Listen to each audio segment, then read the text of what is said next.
And we're live. And today we have got a real treat because today we are going to hold the greatest Q&A about public speaking in history. Well, I hope it will be. I'm sure it will because we've got 8 phenomenal questions that I received from clients, from my viewers, and I'm going to run through them. Of course, if you have a question that you would like me to answer and you're watching live, put it into the chat. I'll answer it here. And if you have a question that you want to put in, but you're not watching live, still put it in the comments and I can do that for another Q&A session in the future. So as I say, we've got 8 great questions. Let's dive into number 1. And this question comes from James Kamine in Vancouver, beautiful Vancouver. And James wants to know, how do you calm nerves before speaking? Well, James and everyone, there are lots of different ways you can do this, from meditation to vigorous exercise to singing Kumbaya. I want to just highlight perhaps one method which is often overlooked, and that is using affirmations. You see, an affirmation that you say to yourself that allows you to calm down, become more, and feel more confident going into a presentation. And I thought of nerves, especially before big presentations in front of lots of people in an audience test, or even when I was doing big gigs for my business, I would get quite nervous and tense beforehand. And something which I said to myself, calm down, was this: composure creates champions. I'd literally tell myself that in the minutes, the seconds before I started my presentations. And it allowed me to calm down, recentered, and sure that I didn't rush through the opening of my presentation, but instead came across more composed, like a champion. And that's worked incredibly well for me. And what I suggest you do is you come up with your own form of personal affirmation, your own small phrase, which you can say before a presentation resonates with you, that allows you to calm down and feel more confident. Do not underestimate the power of affirmations. This is not wishy-washy stuff. Top athletes, where they go and perform their chosen sport or activity, and we can do it as well in our presentations. So great first question there from James. Our second question, and as I say, if you're watching this live and you'd like to have a question answered, type it into the chat and I'll answer it here live for you. But our second question comes from Mirko, who is a connection of mine on LinkedIn. We've had coffee in Glasgow. He is a lovely guy. How do you tell a great story? And that's a very good question, because if you want to go be a good public speaker, you need to become a good storyteller. And if we look at stories in general, whether it be stories in the world of movies, in the world of books, or even in the world of public speaking, the 3 key ingredients of any great story. Ingredient number 1 is conflict. There's some form of problem the character in the story is facing. Okay, if you let's take Harry Potter, for instance. Harry Potter would be very boring if there was no Voldemort, if there was no, evil wizards causing mayhem.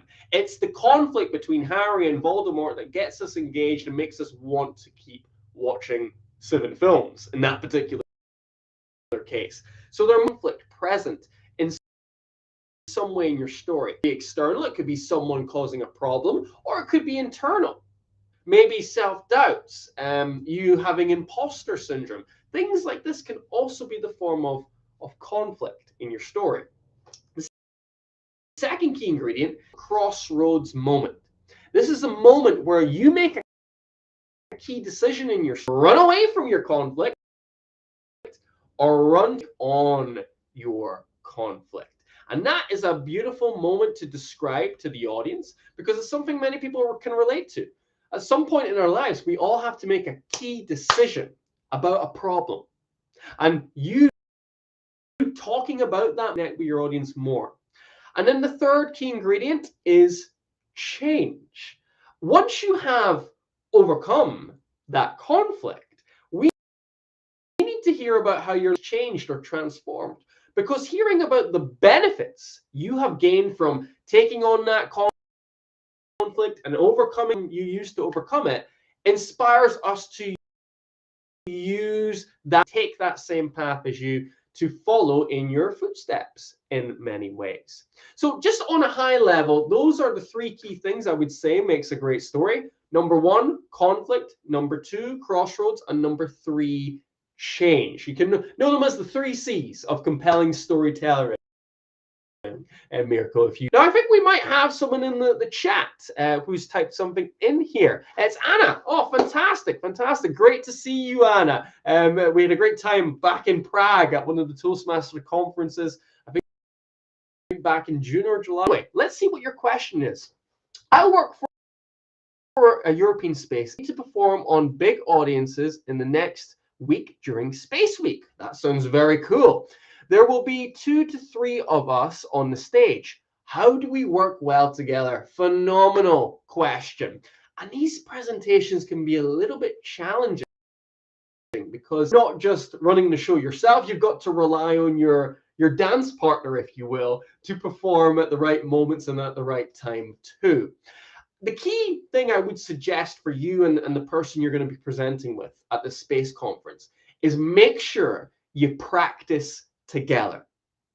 Set some time in the week where you're in a room that perhaps you have at your office, and you can literally presentation together so that you know when you're speaking and you know when the other person is speaking. And I would also develop nice, smooth transition cues so that invite your partner to continue the conversation on. So for instance, Anna, you might say, now that we've covered this, I'm going to allow Samantha to tell you more about this space program. And then that indicates to Samantha that it's time for her. Just having those little moments of notifying each other when you want someone to take over is helpful too. And it makes sure no one's talking over each other and stuff like that. But really do like you for putting that into the chat. Fantastic. So if anyone else has questions, type them in there and I will live. I'm going to move on to question number 3 that I got from a client, called Jeanette Hamill. Now, Jeanette is a fantastic lady. She is incredible at wallpaper design. She's got wall to wall. I would check that out if you ever want to know about wallpaper. And her question, should you move around the stage or is it okay to stand still? Stage movement is very, very interesting. What I would say is it is, of course, okay to stand still on the stage, especially if you're just getting started, if you're not feeling too confident. It can be really helpful to just sort of root yourself to the ground and let that be the place you speak from.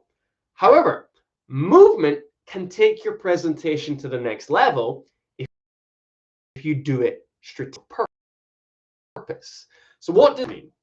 It means moving to either signify a change of idea or to show a change of place in a story.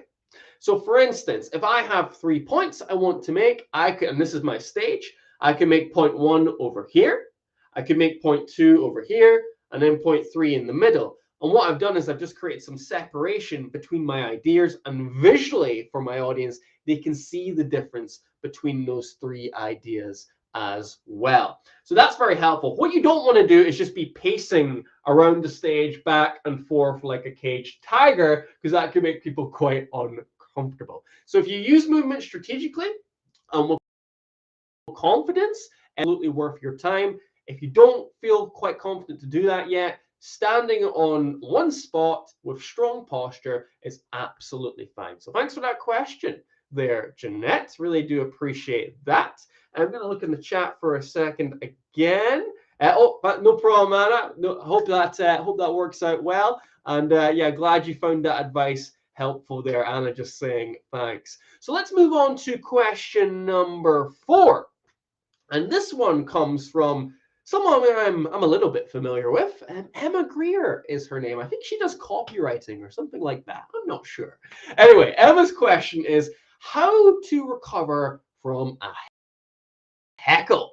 Oh, that is a good one. So someone interrupts you during the presentation. Maybe they say something to make fun of you, or they say something to disagree with you. How do you deal with that situation? You've kind of got three options. Option one is to ignore the heckle. And sometimes we see this in the world of stand-up comedy. If they have a big audience, something, a drunkard shouts something to them, sometimes they just ignore it and they continue on with their speaking. That works when it's a big audience. But if you're speaking to 10 people and someone says something and you ignore it, that just seems weird. So probably wouldn't work. The second option is, of course, to address the heckler. So whatever they say to you, legit, and perhaps provide a counter argument to it. And it's hard for me to say what that counter argument is because I don't know what the heckle is. But if it is some form of criticism and it's not like personal criticism, sometimes addressing it and showing a different side to the story can work really well in that instance. And then your third option is simply to redirect the heckle. If someone asks you a good, hard, difficult question and you don't there, you can say, thanks for that questionnaire. But what I'm going to do is I'm going to answer all questions near the end of my presentation. So I'll get back to that then, if that's okay. And then that's how we continue on, and you don't feel like you've ignored the heckle, you've addressed it, but you're going to deal with it later. So those are the three options: ignore it, address it, or redirect that heckle is what I would suggest. We're now going to move on to question number 5. My client James Cooper, once again, a question that he had. Have you ever given a speech that didn't go well? And what did you learn from this? The answer is I've given lots of speeches that did not go well, but there is one in particular that came to my mind actually earlier this week.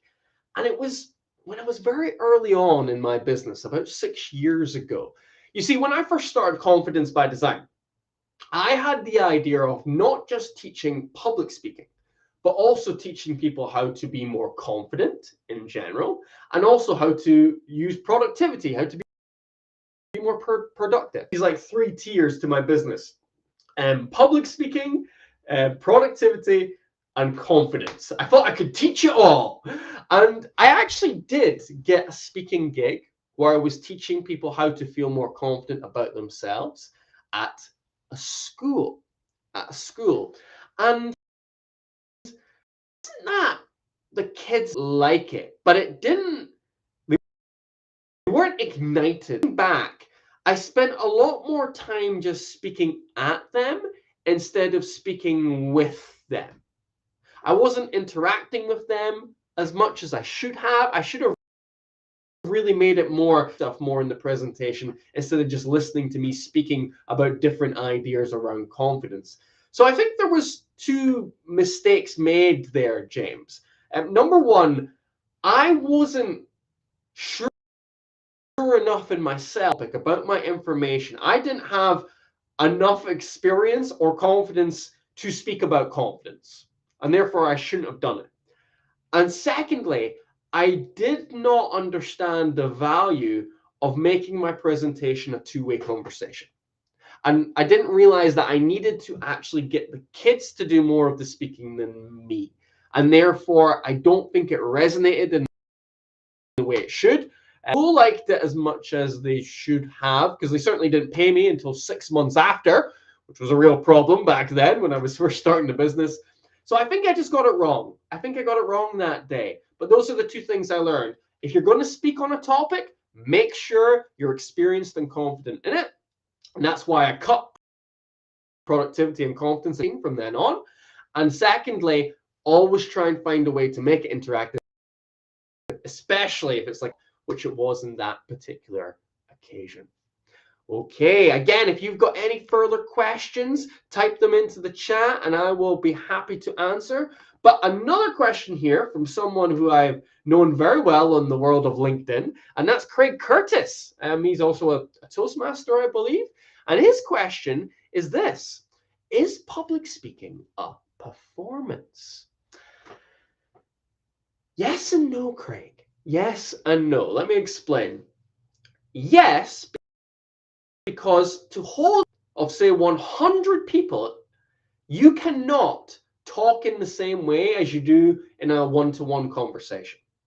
Your body language, your voice, it has more. Okay, it has to be a little bit louder. It has to be a little bit bigger. Everything needs to be exaggerated a bit more. I say it's you have to be yourself on you at your very, very best to hold the attention of an audience of 100 people, for example. That being said, it's a no to the performance because you have to not be someone else on stage. It's not like you're going to go into an alter ego. You have to still be yourself. You still feel conversational, but an extremely engaging, charismatic conversation. This sort of fine balancing act between exaggerating or lifting your voice volume, your gestures, the way you're engaging people, but at the same time, keeping it conversational, natural. You need to find that sort of, and that's a difficult thing to find. And you find it through repetition, through getting on stages and sometimes being too much, sometimes being someone else and it not working out, and then sometimes being too little and not engaging enough. And therefore you sort of find what the performance through time on the stage. My best advice is be yourself on 10. 10 out of 10. You've got to be full of energy. You've got to, it's almost like you're doing a job interview. You've got to show your best side when you're on stage. And that's not you being fake. It's just you being you at your best. That's what I would say there for that one. Okay, we've got 2 more questions lined up. So let me get to number 7. And number 7 is from an unknown source. I was just speaking with a lady earlier this week on a call, and she asked me this question, and I thought it'd be quite a good one to share with you as well. Do speaking nerves ever go away? And the answer is they don't go away, but they change. Go away, but they change. So I think when we first begin public speaking, when we're just getting started in presentations, what we feel is pure anxiety, nerves. Your stomach feels like a washing machine. Your heart's going like this. Your palms, you're sweating from places you didn't know you could sweat from. It's just hell. It's chaos. And that's how you feel. You feel nervous when you're first getting started. But as you begin to learn the skills, as you get more stage time, as you begin to take feedback from others and refine your style and improve, that feeling of nerves changes a little bit over time. And you begin to get, the stomach feels a bit strange, the heart's beating, and you are sweating, but you don't necessarily view it anymore as I'm nervous. You view it as I'm ready. That I'm ready to go and deliver my presentation, that I am in the zone. So you build a more positive relationship with those symptoms. And then as you progress even further in the game, you don't feel anymore like you're nervous or ready. You actually feel like when you have those symptoms that you're looking forward to that something positive is about to happen. And it's almost this journey you go on from nervous to ready to excited. And so the nerves, they don't go away because you still do have the sweaty palms, the stomach, the heart rate, but they change. The symptoms changes, it becomes more positive, and as a result, you feel a lot better when you have a presentation coming up. Last and final question, unless any more come into the chat, of course, is this one. A client of mine called Kasha. And Kasia is a phenomenal lady. She is doing so many great things in the world of diversity and inclusion. And she had this question: what do you do if you can't see your virtual audience?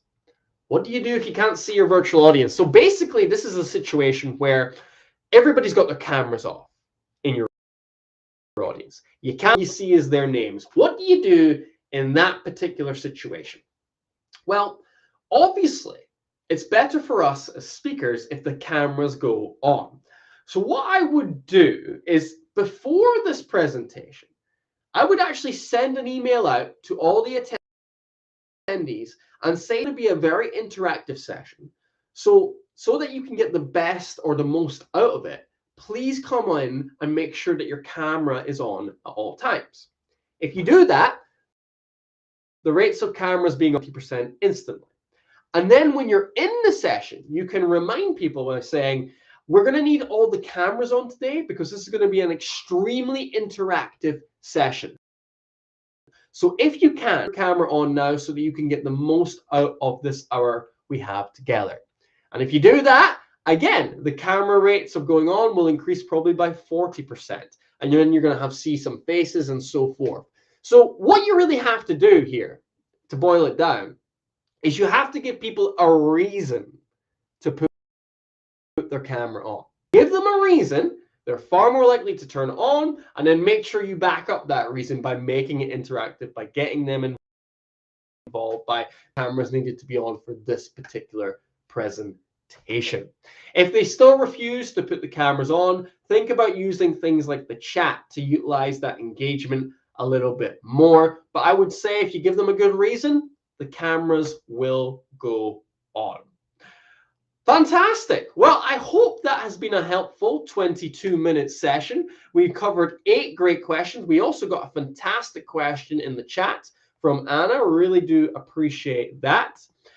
Next week, I'm going to be doing I haven't decided the topic yet. If you have any suggestions, again, put them in the comments and I will consider it.